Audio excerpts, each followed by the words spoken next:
This is the Final Fantasy Entertainment and Podcast Network, Final Fan TV, and today we're talking about Final Fantasy XVI and the inspirations behind it, how greatness has inspired greatness. And this is Final Fan TV. I knocked over my mic. I'm going to keep that part though.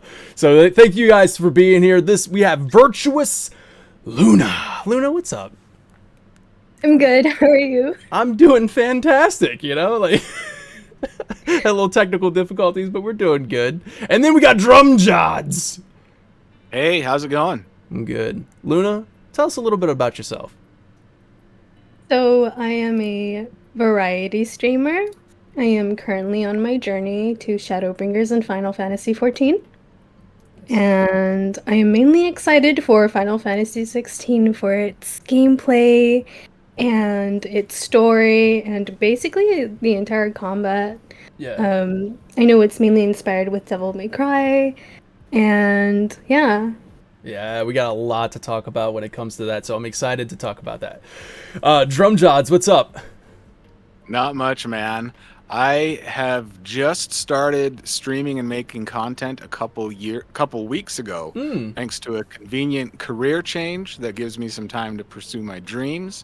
I have been around in occasional comments on YouTube and maybe IGN for Final Fantasy games for 5 or 10 years, and I've been watching YouTube Final Fantasy content for 5 or 10 years as well. So I'm familiar with a lot of the personalities and what goes on. It's a great community. Yeah, and and that's part of the reason why we have you guys on here.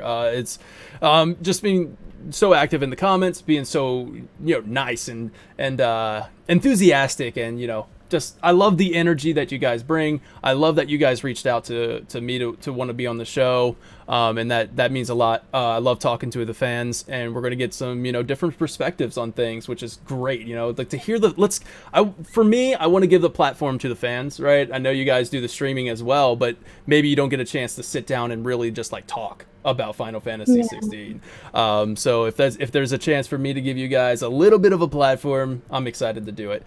So let's jump right into it. Let's jump right into it because Luna, you mentioned Devil May Cry, and yes, we are going to get to Devil May Cry. But first, I really want to talk about God of War and how that has, for me, slowly become more. It's more like God of War than anything to me.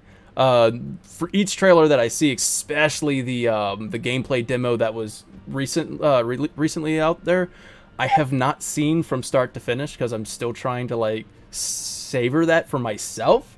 But I know I'm going to break, and I know I'm going to watch it all, and I might even do a reaction video to it. But from what I've seen, God of War, and here's what I got from an interview with Final Fantasy XVI producer Yoshi P. This is by Famitsu, translated by Google, so please consider this a very loose interpretation of what he said, as Google Translate is not that great.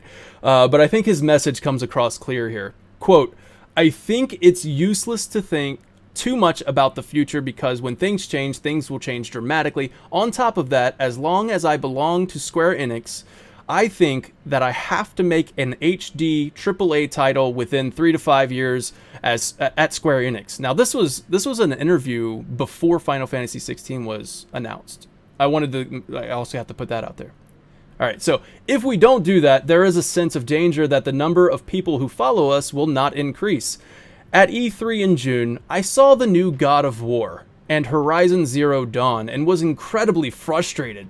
I am enrolled with a company called Square Enix, which is expected to produce such works. If it was me when I was young, I would have been lashing out at my boss, who is the same person as me now, saying, "Why aren't you doing this at our company?" So it's there first. Google Translate. It's frustrating to be so far ahead of our overseas manufacturers. I'm not sure what that was Google Translate getting lost in translation, but you kind of got that sense before Final Fantasy XVI was even announced, and Yoshi P directly called out God of War as saying, "I see God of War, and it makes me frustrated that we're not getting games out there that are on that popularity level." And that's what I got out of it, at least. And man, does it show, right? Like, for me, it shows, especially with the new God of War games, especially with the similar ability system or the similar ability HUD. In God of War, it's on the bottom left of your screen. In Final Fantasy XVI, it's on the bottom right of your screen. But those icons are so similar. It's like Kratos changing weapons from the Blades of Chaos to the axe. And it's almost similar to Clive changing icons.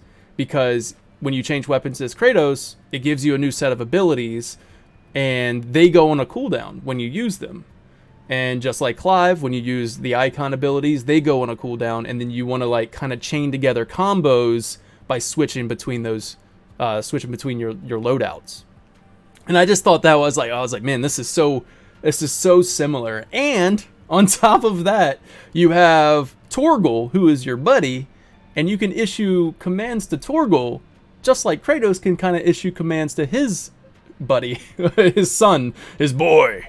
And you know, like you can kind of just give like little quick commands to them, and I'm like, wow, that they even brought that into it as well. So I'm getting so many, vibes of God of War. Have you guys played God of War, the recent ones? I have not actually, Oh, wow. but I've only seen some of like the gameplay, and yeah. It's really God good. of War, the reboot, 2018. I mix it up with Doom 2016. Yeah, God of War I think it was 2018 blew me away. That game, I didn't think the PlayStation 4 was quite capable of that level of graphics and as well as like storytelling and seamlessness. If you recall, I think that was the first game I knew of where the camera followed you behind the back. Yeah, the for one the shot. entire game, Yeah. even when it did transition once when he laid down, but it was the camera was still on him, and then it just changed the surroundings. So that first one absolutely blew me away, and then Ragnarok just took it to the next level. Yeah, and what's really great about that Final Fantasy XVI feels like it's inspired by God of War is it's not only adapting those systems that I just mentioned about like the combat, but it also kind of feels like they're bringing in other aspects, such as the massive scale of God of War.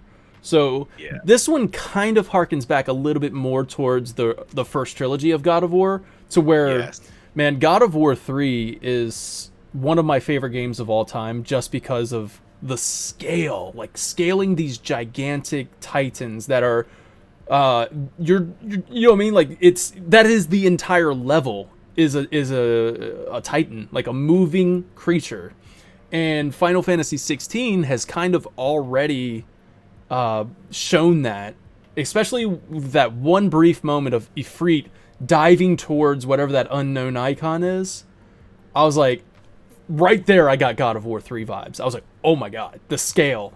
I'm so excited about that. When you see Odin slashing across the stage, and he's gigantic, and you're just a little tiny Clive, jumping over this. I was like, oh man, it's just so exciting for me.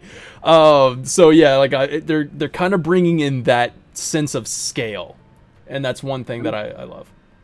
I'm glad that you brought up the original God of War trilogy, because that reminds me that, like you're talking about, there was a little sentence in one of the interviews where the director, he referred to God of War, but he also specified what you're talking about, God of War 3 having these epic battles, and we haven't seen much of that since those games. And even, Ragnarok and God of War 2018, they didn't quite have that massive scale where you're climbing over Gaia. Yeah. Or you're just an ant on top of the enemy. I know. It's like they kind of teased it a little bit here and there, but man, God of War 3 is where it's really at for that scale. Now, kind of going to, since we're on the topic of God of War, next we're going to talk about Devil May Cry with you, Luna. But since we're on God of War, you had mentioned in a message to me, drumjods, you were like, side quests and that white knuckle roller coaster ride. how is this going to be implemented? And Luna, please feel free if you have anything to say about side quests. But how do you think that's going to be implemented? For me, I look at God of War. Like, God of War 2018 and Ragnarok has the best. I almost want to make that statement, like right there, and just kind of, I feel like it has the best system of side quests that not only just they're fun to do, but like they are very important. They are almost as important as the main story. Like, if you do the side quests in God of War, you get a more overall picture. I used an example as Freya in my last video. I was like, Freya, if you do her side quests in Ragnarok, it's just, they're so good. They're so good, and they flesh out a lot of the characters, a lot of the world lore. And when I see Final Fantasy XVI, I believe it was Hiroshi Takai, the director. I believe it was him who said that the side quests are not just fetch quests. You're not going to go fetch 5 things, bring it back type thing. Each one is meant to further enhance the story and the characters. And I immediately said, I think they're taking inspiration from God of War. But go ahead. So that was me saying, like, how are they going to implement side quests into a roller coaster ride? I think it's that they're going to be so intricate to the story that you're going to want to do them, but maybe you if you don't want to do them, you don't have to. But I don't know if you're going to get the full experience. I think Absolutely. It would be, Go ahead. I think it would be really cool to have like side quests where you can go into like a dungeons or secret dungeons, and probably like maybe meet new characters that we haven't even seen in the trailers. And yeah, like probably get new weapons or new abilities and everything. Yeah, I honestly, I hope that is something they talk about in April. I really do hope that they talk about, like, oh, you can stumble upon this dungeon, and it, like, one of my favorite things about Final Fantasy 15 was that dungeon, that secret dungeon that turned into more of a platformer. Like, I don't know, I love that. But anyways, yes, I definitely agree with you, Luna, on that one. I really do hope that they bring in, like, here's a area that you probably wouldn't have even gone to if you didn't do the side quest type thing. What about you, drumjods? Yeah, I definitely think there's going to be some aspects of God of War style side quests, and also I'd bring The Witcher 3 in there, where you're not just going and completing menial tasks, you're actually involved in a story, and there can even be surprises in that story, and the story evolves even though it's a self-contained thing. One difference I think we're going to see, though, is they mentioned there's going to be a central hub, and from the hub you can actually choose to continue the main story, unlock new areas, or take on side quests. That made me think a little bit of Elden Ring, where you've got that hub. I don't think there were actually side quests from the hub, but it made me think of that place. And one other thing about that is, yeah, you're going to find out a lot about the lore, history, and how characters are affected by this war, which Clive will be playing a large role in. But they indicated that you won't have to grind, and that you also won't get over leveled if you complete all the side quests. So I started thinking, all right, what kind of rewards are we going to get? Maybe ability points, or what I'd like to see is some sort of relics that maybe give you new abilities. Like you've got the Bell of Timely notifications. I mean, oh wait, that's I love it. I love it, dude. I forgot I did this, but the other night I was thinking about it, and I only came up with one, like a Ring of Skyward Thrust that could give you like a jump Dragoon ability, because you have a jump, right? And they could modify the jump with a ring that you get, or maybe modify any other ability without giving you a full set of abilities that the icons do. Yeah, that would be cool too, man. Like, and I think they kind of touched, like, hinted at that. Like, this is a possibility that you can obviously do the story, ride the roller coaster, right, if you want to, and you'll be able to go through the whole thing. You shouldn't have to grind, is what they say. They shouldn't have to do these things. But if you do, we will like reward you with, you know, like you're saying. I'm hoping so, at least, that you get these cool attributes or rings or whatever they're going to be called. Yeah, anything that changes up the gameplay is exciting to me. Mm-hmm. Yeah. Rather than just numbers. Like, here's some more HP. Here's a armor that gives you more defense. You know? Yeah, and I mean, we also got to talk about a little bit, at least, about the Final Fantasy mode after you beat the game. Yeah. So hopefully the reward will hopefully come from doing that, right? Like, so if you have done all the side quests and you're getting all of these things, they're making your life a little easier in the regular story. But when they carry over to the Final Fantasy mode, maybe that's where they like really start to pay off. That might be something as well. How's that look in chat? Like, I put a chat box up there. Let me know if that looks like it's a little too small. But yeah.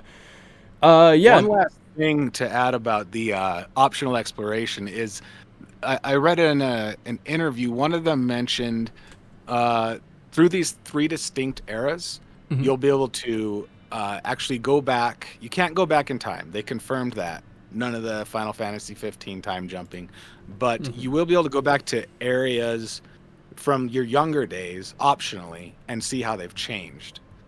And I think that'll probably tie into some of the side quests. Yeah, and even go back and like set high scores and stuff, because that's really where it's going to kind of go to that mini game style aspect of things, kind of like a chapter select. But yeah, man, like, and you mentioned the hub structure, being able to go to different hubs. That's very God of War to me. Where you had that kind of like, hey, here's a central area, like, obviously Midgard was one of them, and then you go over to Alfheim, had like a little, like, you know, here's your hub of side quests that you can go around, accept missions from, you know, I can't think of their name, Brock and Sindri. But yeah, so like, something like that. You get little hubs throughout the world map of Final Fantasy XVI. And yeah, so that's God of War, in my opinion. I'm not going to stay on that too long. This is God of War TV. This is Final Fan TV. You know what I'm saying? All right, so I want to talk about Devil May Cry. So Luna, Yes. this is your genre. This is your you love the hack and slash, right? Yeah. And you've been waiting for Final Fantasy to kind of make a game with a hack and slash. Not hack and slash. I don't want to use that because I don't want people maybe thinking more of that action. Or Or that stylish ability type of thing. Mm-hmm. So, what are your thoughts on on Devil May Cry 5, and how do you think it's inspired Final Fantasy 16? Well, I do feel like, back then, like, I was very into Metal Gear Rising. I'm probably gonna change the subject a little bit, but I was playing Metal Gear Rising sometime a while ago, and I think have you played Metal Gear Rising already?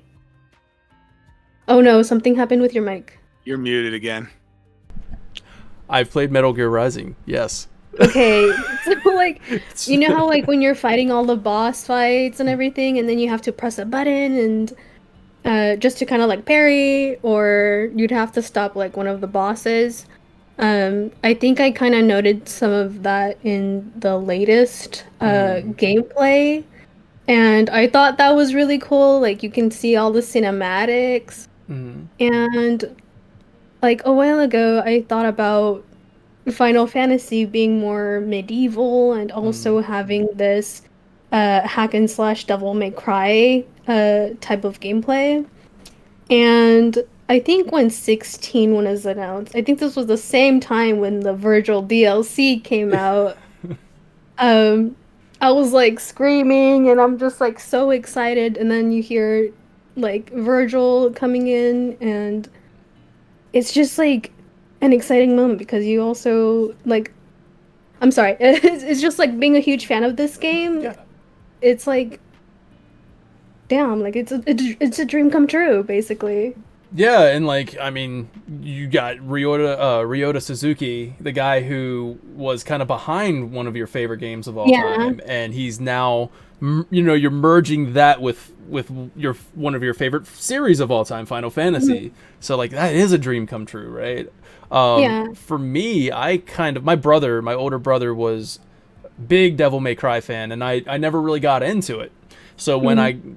I found out all this information that Final Fantasy is bringing in Ryota Suzuki, Devil May Cry 5, I was like, I gotta go check it. I bought it. I was like, let me play this, Yeah. and it's just fun. Like it's just like if you're Yeah. describing, it's like it's just fun. It's so fun to do. You look badass when you're doing it. You got the style. You super sexy super smoking sexy styles. I'm like whatever it's called. Yeah. And it's like I want to see Clive go that way. I want Clive doing that. So like with Final Fantasy bringing in this action focused combat, for me personally, I'm now super excited about that. It made me go play Devil May Cry 5, and I love Devil May Cry 5 now. And I'm like, dude, this with icons, this with summons and magic and Final Fantasy, and not only like Devil May Cry is awesome, right?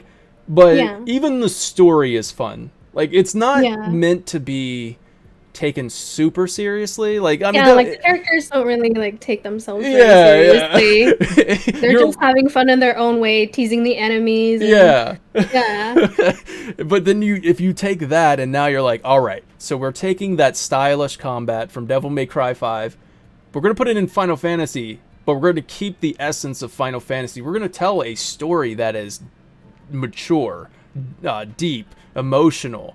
And like now it's like, oh wow, okay, so now not only do I get that combat that's going to be it's super fun to engage with, each combat is always it feels unique because you can make it unique. You can change your loadout, your styles and stuff. Yeah. And you can chain together new combos. It's fun to figure out like, oh, okay, if I do this, switch to this, and bring them up, flip them up in the air. Yeah. You're just having a lot of fun with it, and then You yeah, you get to explore your own type of like combat, and hmm I feel like it's even more flashier than how like Final Fantasy 16 looks. yeah. Oh, for sure. Yeah, like I would say it's kind of almost a middle ground, between Devil May Cry super flashy and then if you I want to say maybe even Dragon's Dogma, but like God of War, like you find this middle ground between the two to where it feels weighty is another word that one of the developers used, and I was just so happy that they used that word because it's been how I've been describing games lately. I'm like, doesn't feel weighty. Like I played Monster Yeah. Hunter, and I was like, I tried to get into Monster Hunter, and I'm like, what's the problem? I says I don't feel like I have any weight. Like it doesn't like to my hits, there's no impact. Yeah. And when I see Final Fantasy 16, I'm like, okay, there feels like there's impact. There feels like there's weight to what your actions are doing. So yeah, I mean, like you find this middle ground between super stylish and impactful and weighty, and I think and then also epic, right? So Final Fantasy Yeah. 16 is bringing in this epic, because yeah, you got the moment to moment, battle to battle, feels like Devil May Cry, and then it evolves into well, Devil May Cry kind of has it too, but like it evolves into little tiny Clive versus something that's much larger, and then it almost becomes kind of like a puzzle to like figure out how to beat this boss. And then from there, it's going to turn into almost a mini game style. Like each icon versus icon is going to be different from what they say. Mhm. I don't know if you should take this quote to heart, but they said, "Why not have a racing game in our Final Fantasy?" So I don't know if we're gonna have a racing game, like Yeah. an icon versus icon, but yeah. So I mean, like, I'm just really excited about the variety in it. I'm excited that they've brought in the stylish, flashy combat of Devil May Cry. Is there anything else that you might have noticed, Luna? I've also seen like what was it, the Game Awards trailer when they were like showing off some of the combat. Like you could see like Virgil's like famous cut move in one of like Clive's I think it was like a shot. It was a quick shot of Clive just kind of basically wiping out all of these enemies at the same time. The old Zen And Tetsuken Odin's yeah. maneuver, like where it slices the screen in half. Yeah. Yeah, but And you're then saying like beforehand was kind of like a Virgil thing. Yeah, I think it was like a famous Oh. Virgil's move. Mm-hmm. And they've also had like some Dante stuff, like I forgot what the weapon was called, but I think you've probably seen it even with like some of the gameplay where he's like punching some of the enemies real quick.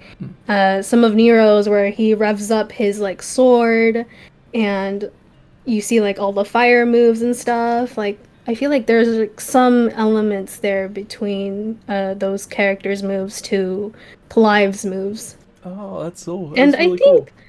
think also with like Torgal, it did kind of remind me of like V, Hmm. um, with his like what is it? Like He brings in like he can bring in a bird, you can bring in yeah, summon I forgot creatures or what something. the like yeah, his summons basically. Mm-hmm. And I was just kind of wondering how Torgal's gonna kind of come into this when Hmm. while you're like trying to use these icon element or abilities at the same time. Yeah, that is a good point. So Torgal is tied to the D-pad from what we know. Yeah. So like being able to use Torgal commands is on the D-pad. I know that you can do like you can kind of almost chain together a maneuver with Torgal. So like if you do a precision sick, like if Torgal attacks and it becomes a precision sick, or maybe even like you parried and then have Torgal do that. I think one of the things I read, now I don't know for absolute sure because I don't have the quote in front of me, but I think I read something like if you do a precision sick or if you get a combo going with Torgal, he'll actually send the enemy into the sky for you, and then you can run Yeah. up there and do that. Yeah. So it is I did almost see going to be a mix of V, like a little bit of yeah. yeah. I did see like the I'm so bad. I kind of forgot the animals' names, but No. I know some of their abilities where they like kind of roll. I did see that with Torgal as well, Hmm. in one of the trailers, and yeah, like all Oh yeah. it's just like pretty much kind of connecting the dots with Mm-hmm. um those like action moves. Yeah, that's really cool that you bring that up. Does anybody out there know? Does anybody here know if Torgal is going to be able to get like new abilities? Like, will you be able to kind of customize Torgal's abilities, or is he kind of set with healing, sick, and stuff like Was there that? sure That's that there was a gonna good be like question. armor for him Oh yeah, too? like that kind Oh, of stuff would really? be interesting. I don't Yeah, know That'd be for cool. sure, but dress up the dog. yeah, yeah. Let's let's suit up this dog, man. Customize him, make him look cool. He already looks cool. I love Torgal. But yeah, so that's really cool. Now, if you want, I can move on from Devil May Cry 5. What about you, Drumjod? You got any more to say about Devil May Cry 5 and inspirations, or? Not about that. I've got some stuff to say about the combat, though. Oh, bring it. Let's hear it. Yeah, so the reason that this can't be on past gen consoles, like why they can only release this on the PS5, they said, Hmm. is not just because of the impressive graphics, but it's because of the combat system. So while you're fighting, the game is loading in these massive chunks of data for these epic cutscenes that just seamlessly play throughout the battle. Oh yeah. And it's because of the PS5's memory bandwidth and data transfer speed that they're able to make this all flow together seamlessly without any fades to black or transitions. That's awesome. Yeah, like being Yeah, able to go from, and that just kind of adds to the roller coaster ride. That he's talking about, that the white knuckle roller right. coaster, because on a roller coaster you're not stopping. There's no waiting for the next scene to load. You got to keep that thing flowing. And Yeah. yeah, that's cool. I like that, to be able to go from Clive versus regular enemy, Clive versus gigantic enemy, the freaking Ifrit versus whatever, like Garuda. Yeah, Yeah, I'm excited, and all seamless. So yeah, I mean you do make I mean that's a great point about PS5 being. I mean this is the finally a next gen only, like this is only capable on next gen. yeah, and that Garuda versus Ifrit fight is like something you used to see in an FMV, Mhm. in all the way up to 15, even 17, or 17, 7 remake. When they're showing that scene of the ancients, the Cetra, Yeah. from the Shinra Mhm. building, like that's the kind of thing I think they can actually pull that off now because they Mhm. can load brand new data and environments instantly. Yeah, I mean, FMVs, like, I think we've only seen one, and I honestly believe that's probably the intro of the game. Yeah, they said everything is in game, but maybe they don't count the intro. The one I might even be wrong. Like, we're getting to the line, or the line is blurred, but I could be wrong. But I believe when Clive is standing there, kind of clutching his chest, and like Ifrit is standing over his shoulder, that looks like an FMV to me. That looks like it's, or not FMV.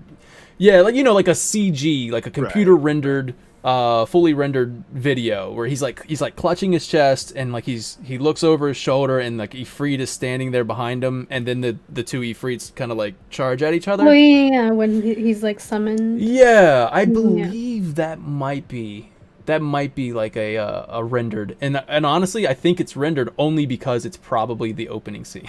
Like, I think that's probably like, this is the opening movie, maybe. But I don't know. But that's a really good point. We're at the point now with PS5.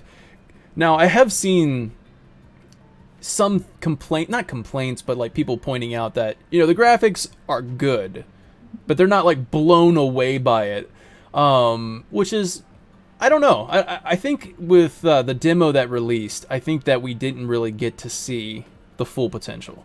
It is a very dark and murky castle that we get to see, and it's not really highlighting the beauty of the world. Yeah. Yeah. I loved what we saw. Yeah. Oh no, I saw I love your video too, man. You were like, look at the freaking bricks. Look at the bricks. They're individually detailed. The sound design. Yeah. That was my first YouTube video I've made. I know. I just got that out yesterday. But I just wanted to say, the first trailer, I was kind of like, oh, great, we're getting a new Final Fantasy. Oh, awesome, it's medieval. But I was just kind of like mediocre about the graphics. It's like, I don't know, it didn't impress me as much as Final Fantasy VII Remake already had. But then the second trailer really, really brought me around, and I think they improved the lighting a lot. They made the lighting a lot more dynamic. And then by the time we got this last preview, I'm absolutely blown away, especially when you look at those cutscenes mid-battle. Yeah, I think the full potential shows up when you're chasing the hooded figure. Like, once you get out of the castle and like things start happening, like freaking buildings are crashing down in front of you, the wind, the atmosphere of it, the fire effects, that feels amazing. Like, or it looks amazing, but it, you know what I mean? Like, it has a feel to it. And I kind of like it. When Garuda swooped down, she's there for like 2.5 seconds. That brought me back to God of War 3. Yeah, right. But yeah, I mean, yeah, so like that's what we got there. Chat, I love that you guys are really active. Thank you so much for being out there. I'm not answering questions or anything like that. I hope you don't mind until the very end, and then I'll be like, hey, if you have any questions, let me know, and we're going to talk about it. All right, so I'm not ignoring you. I see you guys out there. I love it. Thank you. So let's move on to, we're going to keep kind of talk about the combat still. Final Fantasy V is an inspiration to Final Fantasy XVI. In fact, I've said this in previous videos, but for anybody that's new to Final Fan TV, I got to say it again. Final Fantasy V is the foundations of 16, which I think is just so cool that, like, here comes Final Fantasy 16 being brought in to be an action-oriented game, and you know what they say? Hiroshi Takai, I believe, said this. Let's make Final Fantasy V an action game. That's a quote. That was literally what he wanted to do from the get-go. And he said the best way to explain it is to imagine Bart's, but in a real-time action. Like, and it's just like, okay, cool. I need to go back and replay Final Fantasy V. Like that was like the first thing I thought. I played a little bit of it again, but I think I'm gonna save that for a stream. But basically, what I got out of it is, I'm like, job classes are icons in Final Fantasy 16. And somebody asked me on YouTube, I wish I would have got their name, I'm so sorry. If you're watching, thank you for asking this question. They were like, okay, so you mentioned like Phoenix, Garuda, and Phoenix and Garuda and and Titan on what their job classes could be. And I was like, yeah, Phoenix, I believe like a red mage, right? It's all about being able to cast fire, maybe even able to heal because of the Phoenix properties. Who knows? And then Titan being like the paladin, like the the tank of the icons. The Geomancer, if you're going Final Fantasy V, because you got the shield that he brings out, the heavy attacks, and you got where he lifts up the ground. So I'm like Geomancer. I'm just throw it out there. Garuda, I feel like it's like a monk ninja with that speedy strikes and like swiftness. But of course, as I'm saying this, I'm like, the icons are obviously not meant to match up 1-to-1 with jobs. They're meant to feel different, unique with each icon. So Garuda is all going to be about that speed, being about sweeping the enemies into the sky and charging at them and like setting up another combo to do. And then I just kind of go from there like really quick.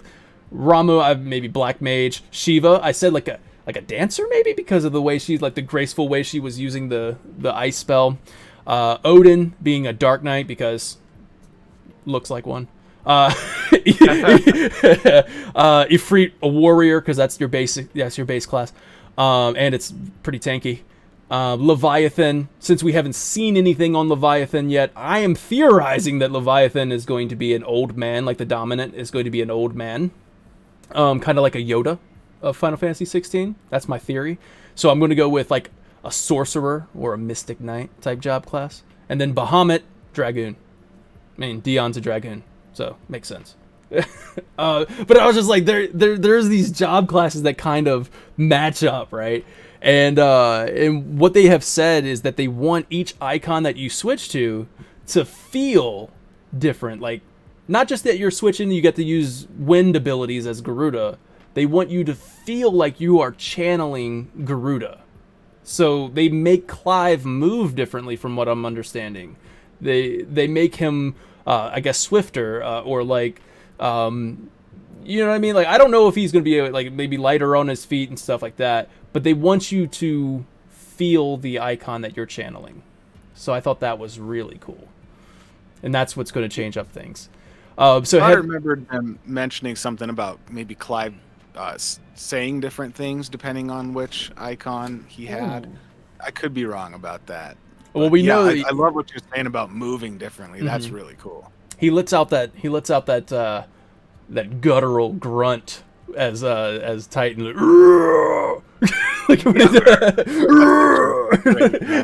Well, you did make me think.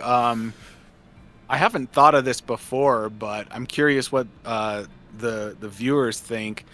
Would we want to see something like a little bit of Metroidvania, and God of War does this too, where you get the Garuda ability, you can grapple now, so you can get to these new areas and explore there. I would imagine they probably aren't going to go that Metroidvania direction, but it's an interesting topic. Dude, I love that. Like, I'm going to really tell you right now, man, that got me really excited.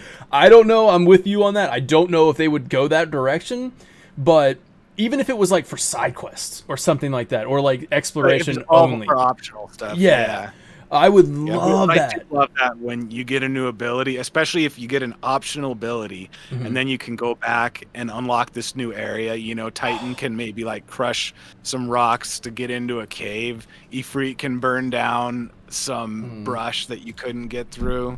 And you know what's cool? You freeze a flame and you climb over it. Yeah, and what's even cooler about that is it does what you're saying right now.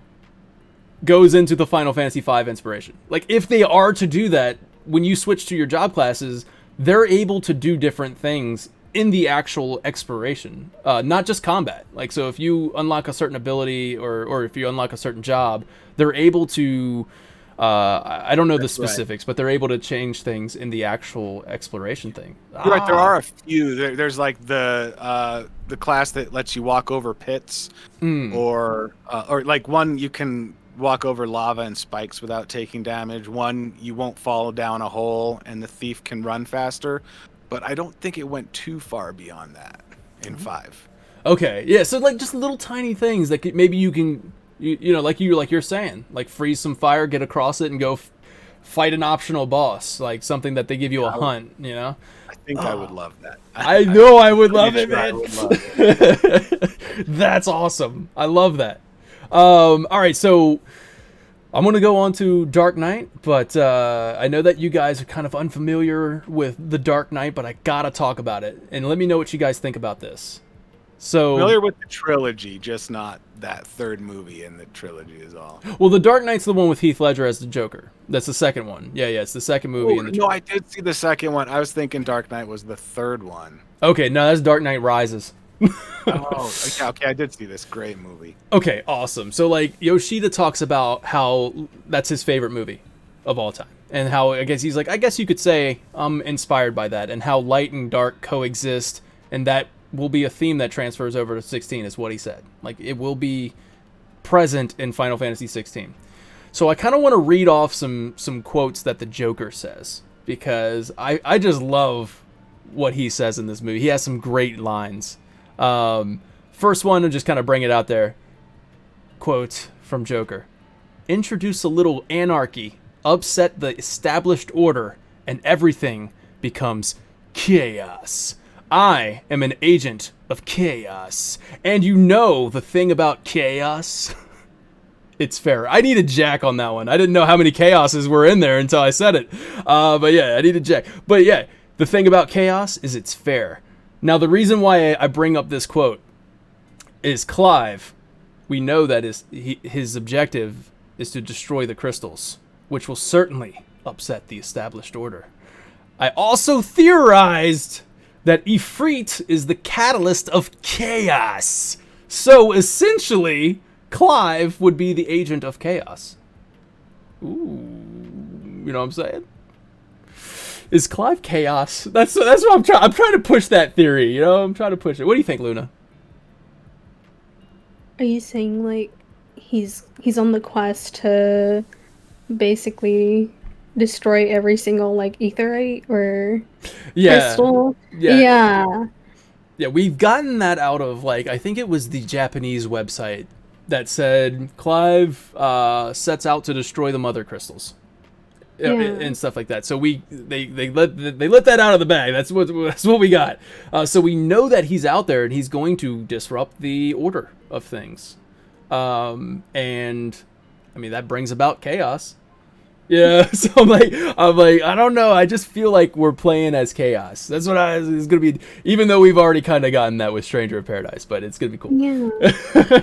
Do you have any like theories? That's my theory, that like he is when he turns into Ifrit is actually not the final form, right? So Titan, I believe, turns into that giant icon that we see in one of the trailers. That's my theory, that I think he like swallows one of the crystals or something. Like he absorbs all the ether from that, and I think he turns into that gigantic, huge icon. And I think that every icon has that, maybe, is my opinion. I don't know. I'm just kind of going off the rails with it. We're on this white knuckle roller coaster ride, and I'm just derailing it. But I think Ifrit will eventually absorb all the powers of the icons and then become chaos, and that's what we see in the center of the limited edition box art with the Yoshitaka Amano art. I think that's chaos in the center, or Diabolos. It could be either one, but that's what I'm thinking. So Clive is the agent of chaos, and that's why I read that quote. I have another quote. I do like the idea that all of the icons will amalgamate into one. Essentially, that's what you're saying, right? Yeah. In the old Breath of Fire 1 and 2, there was a character who could combine characters into each other to make a new character, and I loved that. It made me want to create a game where you could just like combine every character or combine every spell to make new spells. And we eventually got stuff like that. I mean, there's the materia fusion system. I don't know if I'd count that. Yeah, no, like that's what I'm saying. I think that would be so cool. And the amalgamation thing, that's I hate to do it, but like if you're watching this video and you want more on that theory that I have, so I don't have to go on and on about it, I do have a video out there. It's called The Chaos Theory, if you want to go watch that. And that explains all of my thoughts on that. So another How quote. long ago was that video? It was very recent. It's the most recent video that I uploaded. Oh, cool. So it's got the Amano art on it, so you'll see that on the thumbnail. So yeah, here we go. Quote from Joker, another one. You see, their morals, their code, it's a bad joke. Dropped at the first sign of trouble. They're only as good as the world allows them to be. I'll show you. When the chips are down, these civilized people will eat each other. See, I'm not the monster, I'm just ahead of the curve. Final Fantasy XVI's world is on the brink of dying out. And the nations are about to be at all-out war. And the people are panicking. And we've even seen or heard or learned that the people of this world treat the bearers and the dominants with like disrespect, or like they're just kind of they're eating each other. They're at each other's throats because chaos. Because when everything's, when the chips are down, civilized people will eat each other. So like now it's kind of like we're seeing a world that is not civilized anymore because of that. I just thought that was. I just feel like maybe he's taken. Maybe there's some inspiration there. The Dark Knight. Those are my only 2 quotes for Dark Knight. But I thought it was cool. Cool. Yeah, man. And then the other thing is A Song of Ice and Fire. That's Game of Thrones. Now, I don't have much to say about it because it's obvious, kind of. You know, Game of Thrones, the look, the aesthetics, the high fantasy. It's all kind of there. Do we have Game of Thrones fans? Are you guys Game of Thrones fans? I actually haven't watched Game of Thrones, but like I do see a lot of like the cut scenes just taken very seriously. Like everything is so well acted. Yeah. It's got that like it's got the drama of Game of Thrones, and that is understandably that's been kind of a point of contention for fans. They're kind of like, well, where's my lightheartedness? And like, where are these things at? And I do address that in one of the videos that I have done. But basically, right, 'cause the devs did confirm. We'll get they mentioned there's always light and dark, and there will still be some of the lighthearted aspects of the series. Yeah, and like I guess when I brought up Yoda earlier, and I thought that would be Leviathan's dominant, it's because Yoshida said that his favorite character is a character they haven't introduced yet.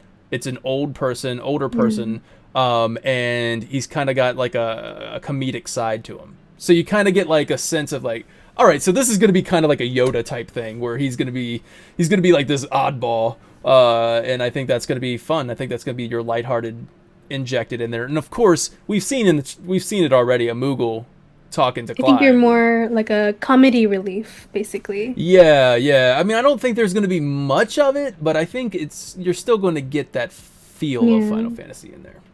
But yeah. I loved Game of Thrones, especially the earlier seasons, but you know, when I saw Clive say, "You know what I want," to Benedicta, and it's so perfectly acted. It's like Game of Thrones quality acting. And then he goes up to her after he defeats her, and he sucks Garuda's essence out of her soul. And of course, it appears he might be transported to the world where Garuda is, although Sid is with him, so that's a little unclear if that's actually an adventure or an alternate reality. But that scene and all of that stuff through the dungeon keep just made me feel like we're getting Final Fantasy at Game of Thrones quality. Oh man, early Game of Thrones quality. I totally agree with you, man. Like the acting is so good from what like I said, I watched a little bit of the cutscene just to get a feel of the acting. Just because I was like, a lot of people were kind of sharing like, oh man, you know, Ben Starr, amazing, and like the performances are doing so good. And I'm like, all right, I have to take this opportunity to actually hear what this sounds like without being in a trailer, right? Without being come to me, Freed, you know, like like let me hear what they sound like when they're just having a conversation. So I did watch that, and I'm like, all 3 of them, like all-star performances, dude. Like so good. Jill, Sidolphus, and Clive, just all really good. So I mean, I'm just so excited that we're going to get that mature story and told with such a quality, and they're doing mocap. right? I don't know if the voice actors are the ones that did the It looks mocap. very mocap. Yeah, they Like, they confirmed, I believe, that it was going to be mocapped, and it agreed. does Oh, look it's like that. gotta be. Yeah. My impression, I know they've said that they're doing the English dialogue first, Hmm. and my understanding is that they're probably mocapping with the English actors Yeah. and mocapping the mouths, and they're gonna dub the Japanese. But I would imagine, like with Seven Remake, they probably have tools to change the way the mouths move. But Hmm. on that note, regarding the translation, Koji Fox has had some really exciting quotes lately, Hmm. and you might have heard a lot of these, but he said the main writer is Kazutoyo Maehiro, Hmm. and he worked on Vagrant Story, Final Fantasy Tactics, Tactics Over, Ogre. These are older games, but they're very mature, very Game of Thrones like actually. But they tend to focus on big, world wars and intricate plots while also having character development. But the big quote for me was he said they do this back and forth. The Japanese would write something, Koji Fox would translate it. They'd go back and forth, and they'd both evolve it together between the Hmm. English and the Japanese, so it's perfect. But he said they went back and forth only a couple lines an hour. Mhm. Okay. They were doing 2 lines an hour on this story. Oh wow. Okay. Wow. So they were really just fleshing out each line. Oh yeah, Is they that were what you? being perfectionists, I think. Yeah. Wow, man. That's cool. That's cool. And like you said, Koji Fox, impressive resume there too. And people love those translations in Final Fantasy 14. He's done all of those, and then of course, like you said, goes back to Tactics as well. Like he did the translations for Tactics. Man, yeah, all-star cast of voice actors that have proven so far that this is going to be really, really top-notch quality all around. And then you have an all-star development team that I'm super excited about too. And we talk about what Luna was so excited about with Suzuki coming on board to do the combat. I think that just injects such a man, like the talent on this team, you got to trust it completely. You have to. A lot of people are already said that. It's like, oh man, CBU3, I trust it. So yeah, man, I'm just so excited for this. Now we're gonna get to the closing out part of this podcast. So don't feel rushed or anything, but let's if you have anything that you guys want to say, like anything that you want to say that's aside from inspirations, or if it's just to add on to the inspirations or anything like that, I'd love to hear it. I'm really excited for the music, Oh, especially. I'm a huge fan of video game music, so listening to Soken, it's gonna be really good. it's so good. It's so good. Yeah. Yeah, it's got everything. It's got the music, storytelling, graphics, dialogue, sound effects, epic battles, magic, Final Fantasy, you name it. I mean, I don't think there's anything from what I've seen. I don't think it's lacking anything that I can think of. I mean, yeah. I got totally agree with that. Yeah, I agree with you too, Luna. Like the music, I think we've even heard a little bit of like notes taken of Garuda's theme and kind of Yeah. brought into what we hear in the demo. So you can kind of tell that Soken is not only taking inspiration from all of Final Fantasy, but 14 is Final Fantasy, and he's kind of bringing that in there as well. Like, here's Garuda's theme, but I'm going to make it a little different. I'm going to tweak it a little bit. Um, yeah, I mean, just so excited to hear more from Soken. I want to hear some uninterrupted Soken, to be honest with you. Like, I want to hear. I kind of just want to. I want to. Like, whenever they post on Twitter, they did one thing was like showing off the boxes of the collector's edition, and you finally get to hear the prelude Yeah. without. It's just here's the prelude. Without any like voiceover or Yeah. anything, it's just like, here, take a look at this. Yeah, and I'm like, oh, so good, so good. And then he did the chip tune Oh yeah, the theme. 8-bit one. Yeah. Oh, Yeah, it was really nice. he's got the callbacks. This team obviously loves Final Fantasy.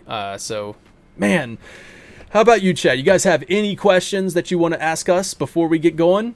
I appreciate everybody showing up. I appreciate all the new follows too.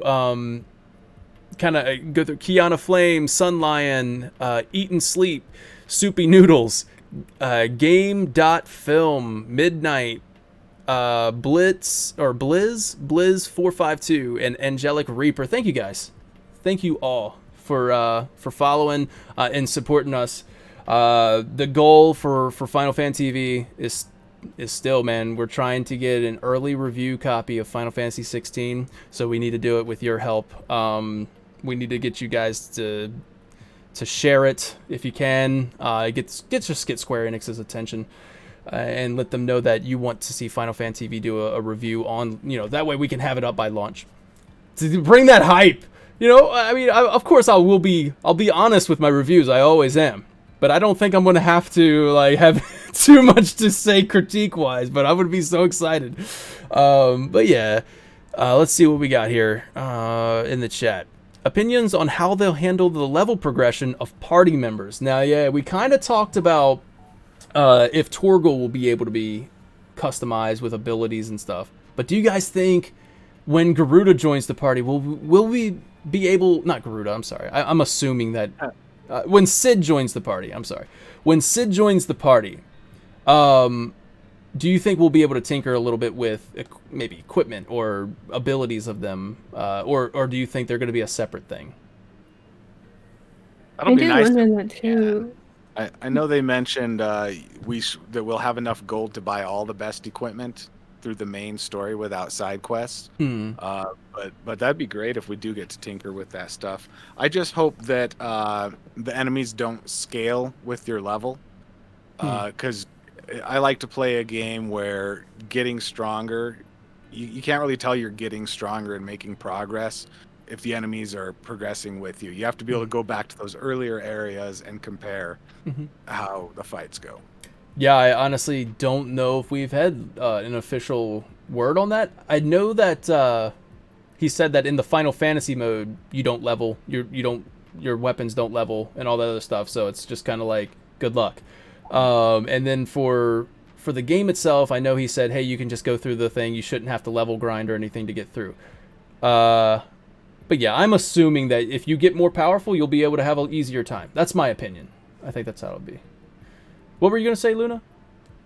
Oh yeah, I was gonna say kind of like going through like each character and having to customize whatever weapons or like their costumes or whatever they have abilities as well to be able to team up during gameplay and all that. Yeah, that would be cool. I really hope April brings some information about that. For me, if you're for my opinion on that, I don't think we're gonna get to mess with the party. Yeah. But I mean, listen though. I am something I literally just thought of by looking at my layout. All right, so we're right up on the layout where it says the greatness that has inspired Final Fantasy XVI. I've basically took the menu system of Final Fantasy XVI and tried to replicate it for a podcast. But where it says that, it says Clive. Why would there be a drop-down menu if you can't customize other people? Why would it even specify Clive if you can't customize someone else? So that's where I'm at. So that might be that. Actually, I might have to retract what I said about I don't think you'll be able to customize party, because why else would it say Clive there? I mean, it should just be assumed that yeah, this is Clive, unless if you're able to pull down the drop-down menu and adjust Torgal. But yeah. I think from what I remember, your party members basically don't die. They're just going to be in 16, yeah. Basically, they're just going to continue fighting and fighting along with you.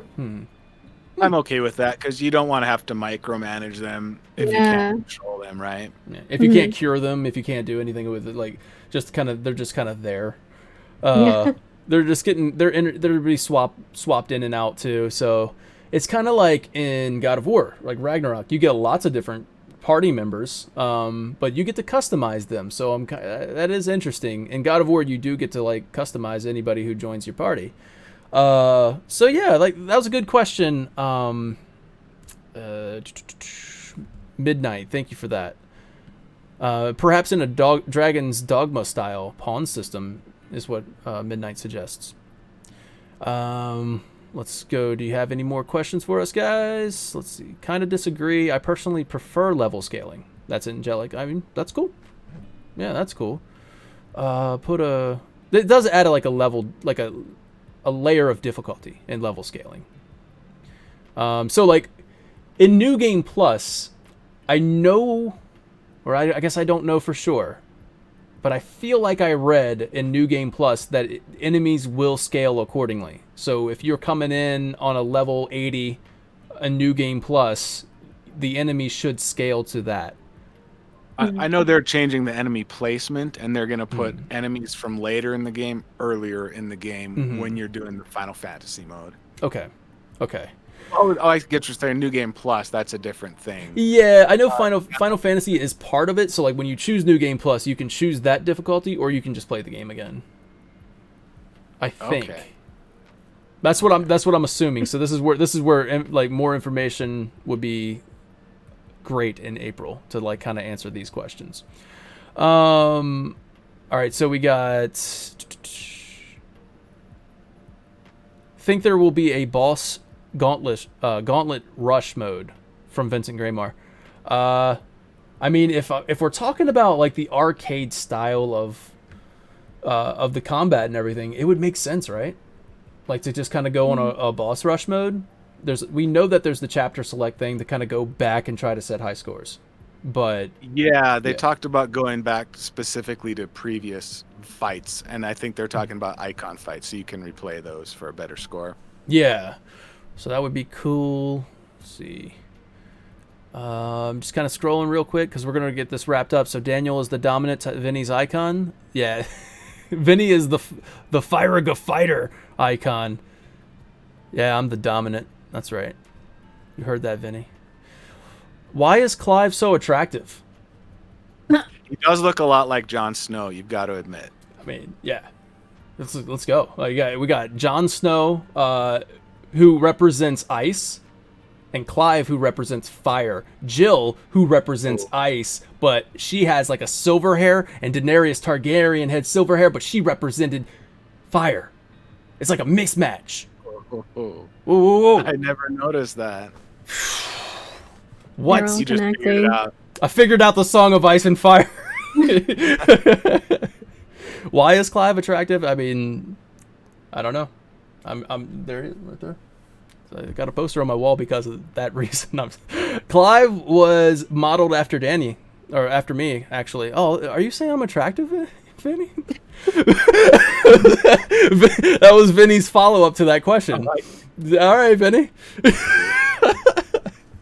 I do feel like in the trailer where Jill is like, it's you who shall bow to me. Oh, I love that. I feel like she's gonna turn on Clive. I had like a theory, like, what if she ends up betraying everyone, or one of these guys, one of the people in the group would betray each other? That's really cool that you bring that up, because I kind of had my thoughts on Jill, and I've mentioned these in my breakdown analysis videos of the art for Final Fantasy. But if you look at Jill, she's almost facing away from Clive, but next to Clive in many different things. So she's like with Clive in the quest for revenge. This is my interpretation of it all. Like I feel like art tells a story, so I read whatever I can out of it. But it seems like she's with him in that quest for revenge. But I think they might start to have differences on how to exact that revenge. I think if you think about Jill as one of the most interesting characters. She, like, so far we don't even know nothing about her except for the fact that she was mysteriously, like, there's no rhyme or reason. They just say that Clive's father, Elwyn, takes her back from the Northern Territories. The family gives Jill to them. Yeah. It was in a weird kind of like mutual like agreement. I don't understand why you would give your daughter away. Like I don't know, but to keep her safe, I guess. But yeah, so she doesn't have a real family. She grows up with the Rosfelds, and then when the great tragedy happens, she's taken as a slave or a captive, and you can see in the trailer she's kicked to the ground. She's treated bad, and I hate to go that dark, but I mean, if Final Fantasy Tactics brought it in, it could be like she could be really abused, like sexually abused, like as as that. And they say it in the rating system for Final Fantasy 16 was implied sexual abuse, like that kind of stuff. So it's like she could have been through some terrible, terrible stuff. And when she wants revenge, her idea of revenge, I mean, obviously Clive lost his family and like his entire, he has a lot of reason to go on a rampage as well, but like I think we might be like okay with Jill doing what she wants to do, if she is going to be like that, if she is going to go your route, Luna, like where you're like, wonder if she's going to go, just kill everybody. She certainly doesn't seem to have a problem with killing people in the like she just was like no hesitation. No, she like when she turned to Shiva or like half Shiva, she sent those ice shards in that room and just killed them all. So yeah, it could be, I think Jill might want to go a different direction than Clive. Clive might start to like whoa, or vice versa, who knows, but it does seem like they're at odds but together in their quest. That's what I get out of the art, at least. It's also interesting because I know there was like some theories where they mentioned that they go out and save Jill and they're walking around that like dry area and she's in the back of like someone while she's like resting. And it does like make me wonder if maybe she could also have a soft spot as well. Like maybe like how Clive sees about his brother. Joel's like, we shouldn't approach this in like a violent way, but maybe there'll be some point where she's just gonna break and she's gonna be tired of all of this, Yeah, that's man, I hope we get more on Jill. I really do. And like it's gonna be an interesting to see that relationship play out, because I think a lot of people are kind of trying to like ship that, like Clive and Jill. And I'm okay with that if they do. Like, that's cool. However that unfolds, I'm sure they'll tell the story great. But from my understanding, they seem more of like a family bond. Like, she grew up with them. And she says that she's going to protect the Rosfelds. Like, that's like in her character bio or something. It was like, dedicated her life to the Rosfelds or something like that. So they are inspired by Game of Thrones, though. So there could be a little bit of family love. There, ice and fire, like when Daenerys and Jon. It's possible. All right, so let's see. That's really good, Luna. I agree. I'm just really excited to hear more about Jill. Let's see what we got. Anybody else got questions? Thoughts about that other mature factor? Maybe what we were just talking about. Vincent, you might have, like, if you don't mind elaborating the other mature factor. Do you think Clive and the group will betray each other throughout the game? That's actually what you just talked about. What I mentioned about Nice. Betrayal is basically standard. Assume there's gonna be... And yeah. Looks like we're all good. Questions. We're all set. Yeah. So I want to thank everybody for watching today. It's a late night podcast, and I appreciate everybody being out here and watching. But thank you, Luna. Thank you so much for being on the show. Drumjods, thank you. I wish you both the best of luck. You guys are passionate about it and enthusiastic about what you do, and I think I can't wait to tune into one of your streams myself. So everybody go check out Virtuous Luna and Drumjods. And do you guys have anything that you want to say before we close it out?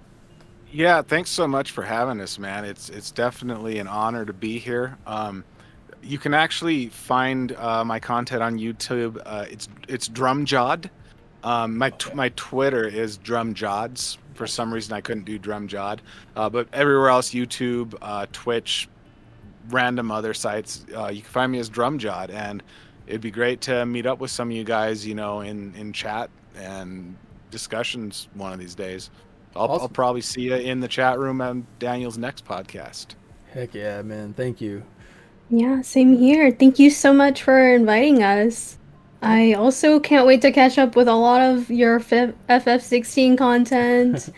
And yeah, Thank you. of course, I'm Virtuous Luna. I'm same usernames everywhere for Twitter, Twitch. Yeah.